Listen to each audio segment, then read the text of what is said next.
One of the most iconic military vehicles ever made was the Tiger tank, a feared weapon of the Second World War that sparked a great panic amongst the Allied tank crews if they saw them. In fact, the fear of the Tiger spread so much that Allied soldiers often confused Panzer IIIs and IVs with Tiger tanks. The only Tiger I that is in running condition at this current time in the world is Tiger 131, found within the Tank Museum in Bovington, England, and there are efforts to restore other vehicles. The issue today is getting hold of the parts for these vehicles, but there is a Tiger tank inside a British museum that masquerades as a Tiger, but in fact it's one of the most feared enemies of the German tank, decorated to look like the German vehicle. When the film Saving Private Ryan was shot, there were at the time problems with finding a German Tiger tank to be used in the battle scenes. Using historic military vehicles in this capacity for films and TV shows raises a question that pushing the vehicles that are in some cases over 80 years old can cause damage and affect the longevity of it.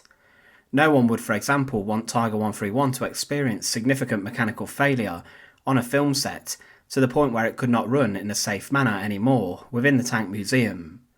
But inside of the Imperial War Museum at Duxford is a fake Tiger tank from Saving Private Ryan. It's based inside of a shoemaker's shop and is surrounded by rubble, as if it has smashed its way through someone's business during the final days of the Second World War in Europe. But on closer inspection it's clear to see that this Tiger is in fact a Soviet T-34, made to look like its German counterpart. The Zimmermitt paste on the Tiger has been applied in the same manner as you would expect to find on the German vehicle to repel Soviet sticky bombs, but it's done in a way that was not as professional as within German factories. But by looking at the chassis and the wheels, you can see that it's a T-34-85 vehicle and that the tank was built on top of the chassis to look like a Tiger.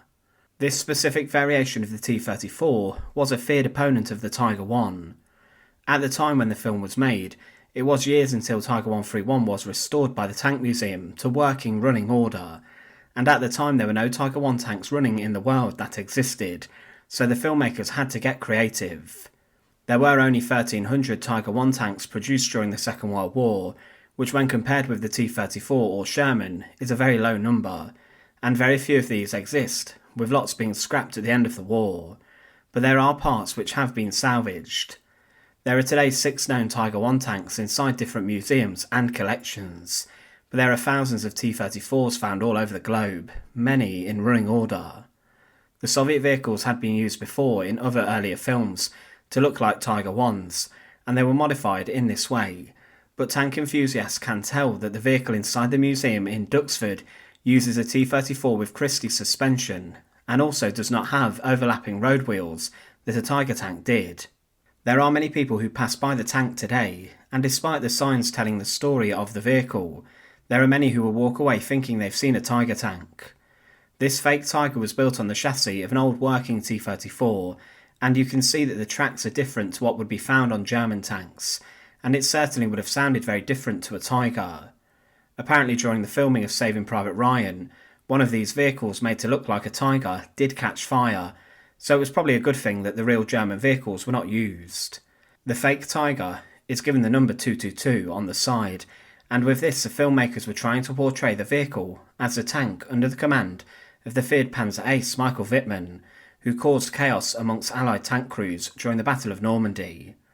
The paint is also camouflaged in sand, green and brown colours to match the terrain of Normandy and the bocage.